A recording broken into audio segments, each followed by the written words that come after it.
The Game Boy Advance came out in 2001, and it was kind of like a portable Super Nintendo with the majority of the games sticking to 2D graphics. Not in a bad way, there were a lot of really great 2D games, but a couple years ago, I tried to program a 3D Minecraft for the Game Boy Advance, and I was so happy to see it get a lot of love and thousands of positive comments asking to play. But it was slow, it had glitches, and it was basic flat colors. I found help online to program textured polygons, but it was unusable considering how slow the GBA CPU is with float values and division.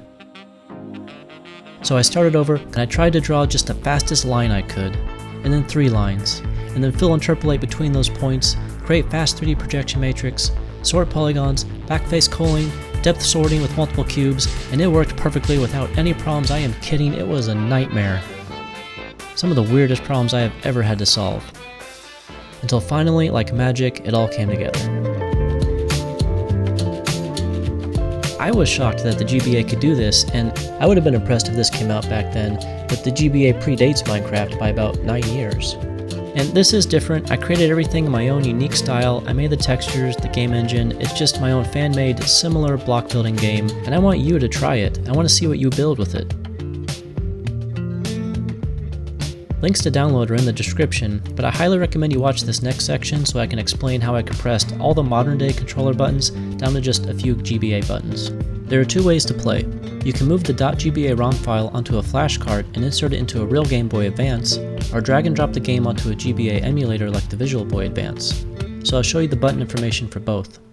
The GBA D-pad or the keyboard's arrow keys will move the player forward and backward and look left and right. To look up and down, you'll hold the left shoulder button or A on the keyboard while pressing the up and down to look up and down. And left and right will sidestep the player in that direction. To raise the player up, you hold the right shoulder button or S on the keyboard while pressing up and down.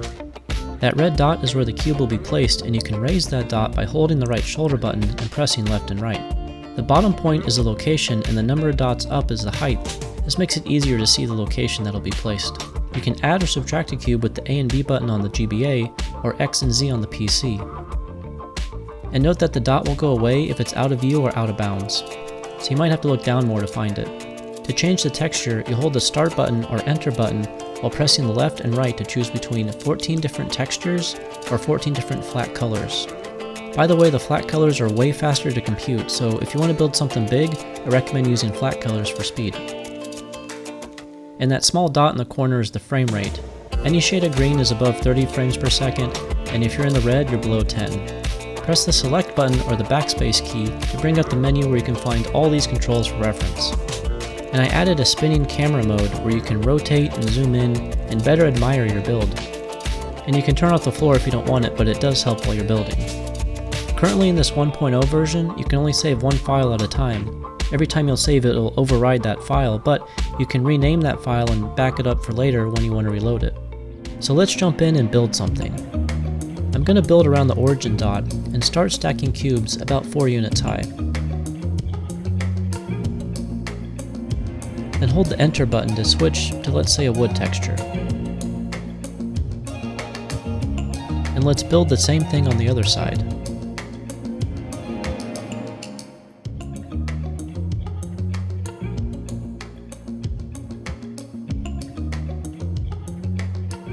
And let's add some water. And I forgot to mention that I made the water and fire textures animate. I just got that working a few minutes before filming this, and I think it looks pretty cool.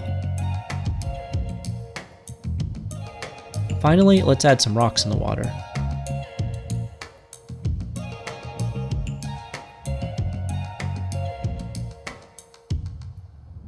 And you can switch to the spin mode to get a better view.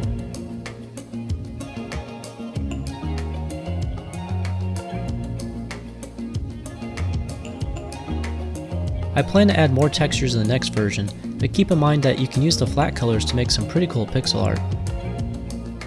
That's it for this first video. Let me know in the comments what you think I should add in version 2, what other games you want to see on the GBA, and feel free to share your builds with me, I want to see them. Thank you so much, it's been fun. Let's hang out again sometime. Take care, and see you next time.